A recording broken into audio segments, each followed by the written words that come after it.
hello, and welcome to today's episode of the Commuters podcast. I'm your host, Emily's, and hey, how you doing? How's life been treating you? Life's been treating me fairly okay. I recently got the COVID shot, and that was interesting. Just so you know, it is a two-part shot. I haven't gotten the second part, I've only gotten the first part, and the first part had about 2 days of just feelings, and now I'm fine. So if you haven't gotten the shot yet, but you're thinking about getting the shot, just know you have that to look forward to. Let's see here. I had thought long and hard about what I want to talk about for this episode of the podcast, and I decided to talk about a couple of my favorite international films. Not just films, just kind of like international studio art things, you know, because I don't know if it's just where I live or if it's more common, but it seems to me like a lot of the people that I know, I shouldn't say like all the people I know, obviously, but there's like a lot of people I know, they're like, yeah, maybe not, yes, maybe no. I get like super excited about things and people are like, yeah, no. But me, I absolutely love everything from other places, and so I want to just talk about a couple of the ones that I have been obsessed with recently, and hopefully you too can get obsessed with them. Alright. Just an FYI, a lot of these are Netflix originals. I realized as I was comprising the list. I have no self-defense for that. I don't have a Hulu account because I'm a broke bitch, so I have to choose my streaming services. I can't just do all of them. So I had a Netflix account, so it's just easier to keep the Netflix account rather than just be like cancel Netflix and start up a Hulu account. And that's why most of these are Netflix originals, because because they recently came out and they're on Netflix and I binge watched them. Alright, let's do this. First and foremost, coming to you out of the country of Japan, Alice in Borderland. Okay, so this show, like I said, it's out of Japan, and it's a science fiction film, verging on the edge of science fantasy. It's a story about these three guys. They're all having a universally bad day. So they decided to get together because they're best friends, and they decided to get together to just try and have a better day, right? And it was, so they get together, try and have a better day. They do something quite ridiculous that ends up with them running from the cops and hiding in a bathroom. And once they hide from the cops in this bathroom, power goes out, right? And then they realize that everyone in the city is gone. And they're like, what is going on? And then nighttime happens, and they follow these lights to this very specific building where they are forced, and I do kind of mean forced, to take part in a deadly game. And the series just continues from there. It is a TV series. I binge watched the whole thing, I kid you not, in like a day. Okay? First things, I should have probably done this first. Just an FYI, do watch some intense shows, so some of these may have triggering, so just keep an eye out for that if you do decide to go check out any of these films or TV shows. Some of them do deal with some triggering experiences. Alice in Borderland is no exception. So yeah, but it's great. It's fantastic. It's suspenseful, and it's actiony, and it's excellent. So that's the first one, Alice in Borderland. Okay. What else have I been binging recently? Oh, okay. The other one that is still currently being played, so it's still currently being released. It's a Netflix original, also out of that Asia area. It's a Korean drama called Vincenzo. Oh my goodness, this show. So far, there are 15 episodes. There are at least 2 more scheduled to come out at the beginning of May. And this is such a good, oh my goodness. Okay, so every single episode is like an hour and 20 minutes long. So it would take you a hot minute to binge through it. But it's just so freaking good. So Vincenzo is the story about a guy. He was born in Korea, adopted by an Italian mob family. Yes, an Italian mob family. Becomes their consigliere, which is, or I think that's how you say it, which is essentially like a lawyer for the mob. And at the beginning of the show, the mob boss that adopted him, that was his dad, has died, and the mob boss's, I don't know if it's his actual son or just the second in charge, tries to kill Vincenzo in order to get control of the mob. So Vincenzo flees to Korea for various reasons that I will not go into because they're very central to the entire TV series, and he ends up getting caught up in this fight against this company that is essentially acting like a total mob. And it is, every single minute of every single episode has you laughing and crying, and it's got you panicked on the edge of your seat, and it is, if you want something that you could quite literally lose yourself in, check out that. We're currently sitting in the drive-thru waiting for food, so yeah, that's why I'm not driving now. All right. What should we talk about next? Okay. I know what we should talk about next. What we should talk about next is... never mind. I gotta order food. I'll be right back. Okay, so now that I've ordered my food, another series. This is an animated series that I've been obsessed with it for a little minute, but I recently am rewatching it because a movie is coming out in theaters. Well, actually, a movie already came out in theaters, and I'm gonna go see it on Sunday, and that is the TV series Demon Slayer. So my shout out to my weebs out there who know about this TV series. It is beyond description. It is great. It is fantastic. I love every single moment of it, and I am so excited for the Mughal Train movie to go see it. I'm so excited. Side note, while we're talking about it, one of the things that I am super excited about is I live in the back ass middle of nowhere in Montana, right? So while in the past our theater has gotten anime films, they've always been dubbed. And I don't know if I've ranted about this before, but there is one thing that I personally, your own personal choices are allowed, obviously, but something I personally cannot understand, and that is dubbing. I cannot stand it. I am hypersensitive to dubbing. It is, I can't stand it. Subtitles, only subtitles. Like, I'm not talented. I don't speak another language. I remember a little bit of Latin from my 3rd grade. You know, I could probably form a couple sentences. But I don't speak another language, so I do subtitles, right? And I way prefer to do that over any other type of dubbing because it's not that I don't respect dub artists and what they do. Like, some of these dubbing voice actors, they work their butts off to make this work.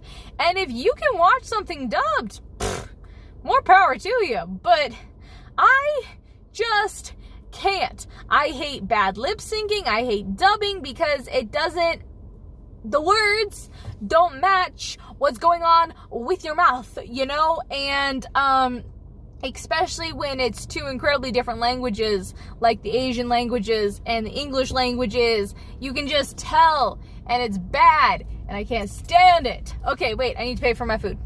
Alright, I got my food, paid for my food. We can eat, and we can keep talking. So anyways, yeah, the point of it is I hate dubbing. And so I got really, really excited because, like I said, in the past, every time my theater has gotten an anime film from another country, it's always been dubbed. And I can't stand dubbing, so I never go and see it. Well, Demon Slayer The Mughal Train. They have it in subtitles. Yes, I was so excited when I found that out. And so, so I'm so excited to be able to go and actually see something on the big screen in subtitles. It will be my first time because, like I said, I live in the back ass middle of nowhere. And it's going to be an experience. And I will tell you guys how that is. Probably give you like a review on like my TikTok or something. So go check out my TikTok. And yeah, so excited to see that. And I have currently been binge watching, rewatching that TV show just to make sure I'm all caught up on all the details, because you know, sometimes when you get other movies and TV shows mixed up in your brain there, you can get confused and lost. And yeah, all right. Whew, moving on. Let's see here. What else have I watched recently? Foreign film that I was totally obsessed with. Let's think here. Ooh, I know. So, I may have mentioned before that I watch Bollywood movies, and a couple of Bollywood movies, one Bollywood movie in particular that I recently watched and was really, really quite good. Again, it's a Netflix original, and this was the movie Guilty. And this movie, Guilty, seriously, trigger warning, just so you know, just even right now talking about it, this movie, Guilty, has to deal with the Me Too movement, and it's fiction, but it's a dramatized fiction, but it does have to do with the Me Too movement in India and the impact of the Me Too movement in India. You do follow this young girl as she lives through her boyfriend, trigger warning guys, was accused of rape. And so it's this girl, you're following this girl as we're going through the investigation, trying to see if it's real, not real, that kind of thing, and all the effects of going through that. I'm not going to give away the ending in case you want to watch it. It was intense, and it was really, really good, and I think it had very real world applications, not just in India, but also like everywhere, because some of the stuff that happened and some of what happened was just, and the way the situation was, it was just like, oh my goodness. So honestly, really great movie. Go check it out.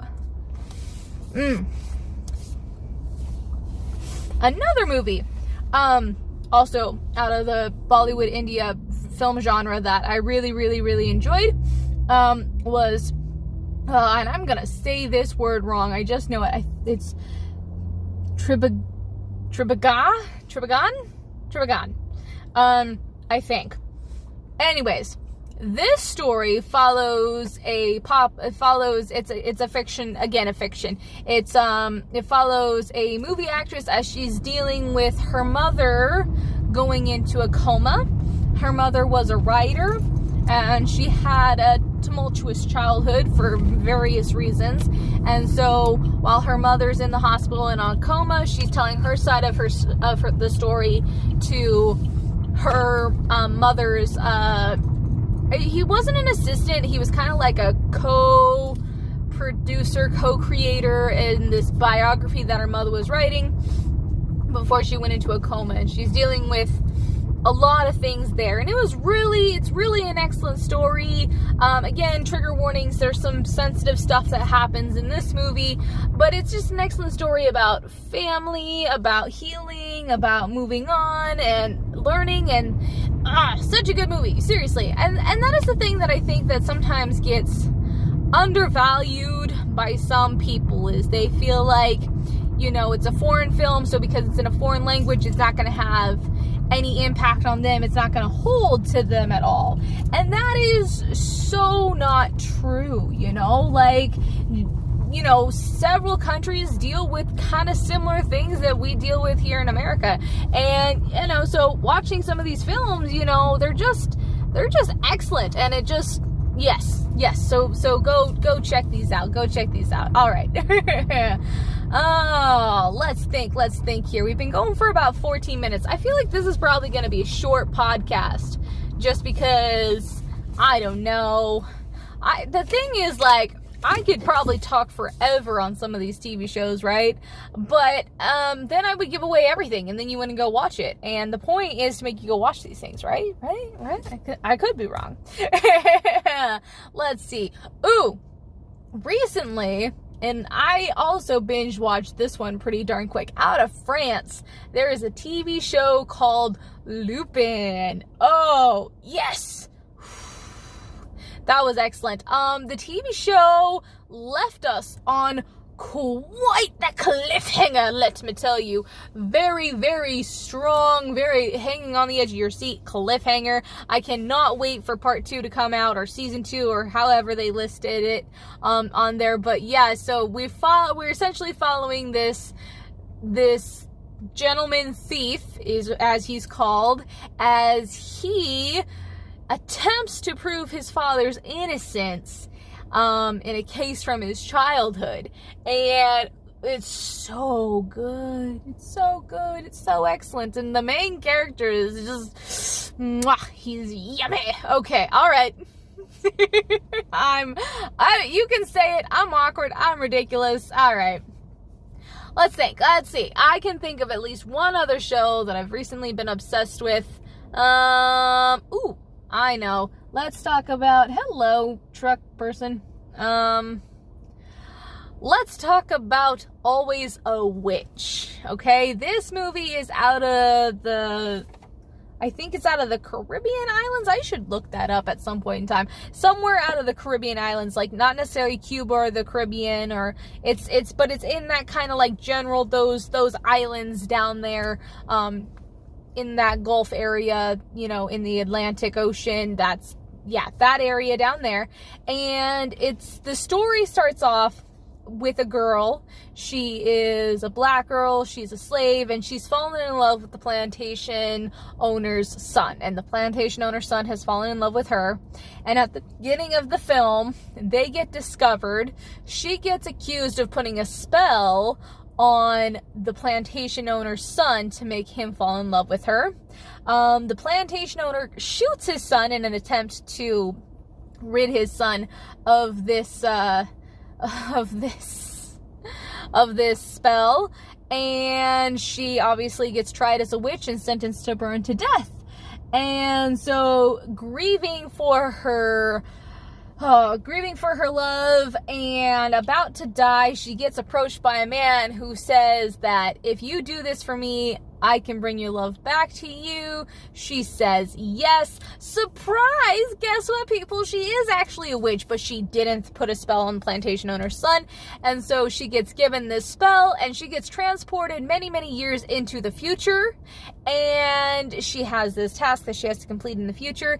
And then for this wizard guy in the past, and then she'll be able to find her long lost love again and, you know, be reunited with him. And so it's a really great show.